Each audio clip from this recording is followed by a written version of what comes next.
तोरा मम्मी के अनजाने शहर में मुजफ्फरनगर में इकरार भ गेलो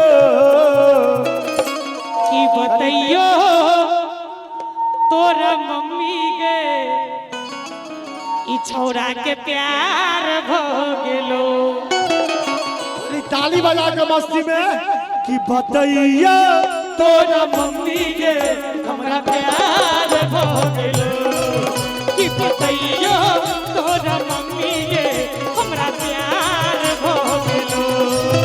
अनजाने शहर में मुजफ्फरनगर में इकरार भ गेलो कि बतैयो तोरा मम्मी के हमरा प्यार भ गेलो कि बतैयो तोरा मम्मी के हमरा प्यार भ गेलो।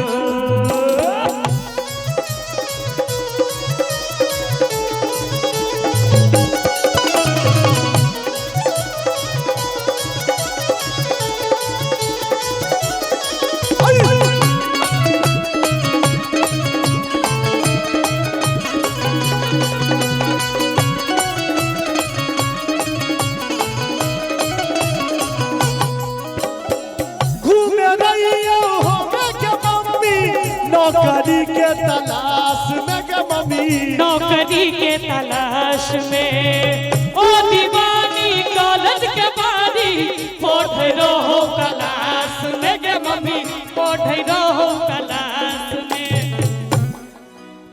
हेलो हाई करल को बाय बाय करल को नचार भागलो। कभी ताली बजा के मस्ती में आहू सब बतैया तोरा मम्मी के हमरा प्यार भ गेलो कि बतैया तोरा मम्मी के हमरा प्यार भ गेलो। जूली जी हां जूली झा के पहचान जूली झा के ही खोपा छे। एक बार जूली झा ला जोरदार ताली बजा दियो तो जूली जी हां ओ फूल गुलाब के फूल गुलाब के फूल गुलाब के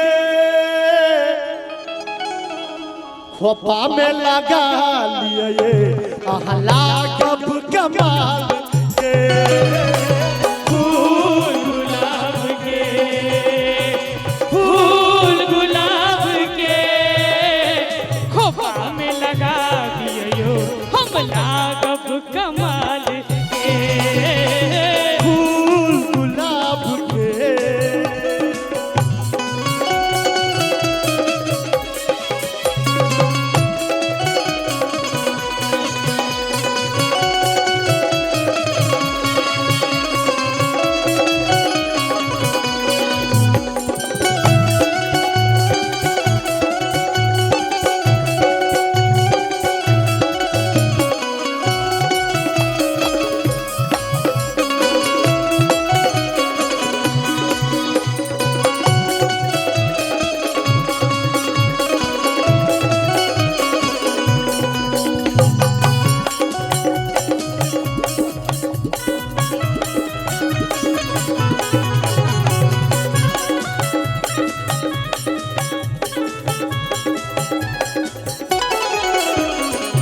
जानो सबेसी सुंदर लगई छी हमरा दिल में अहि धड़कई छी। जान अही छी प्राण अही छी हमरो दिल में अही धड़कई छी। झुमका बवाल के झुमका बवाल के कान में पहिरा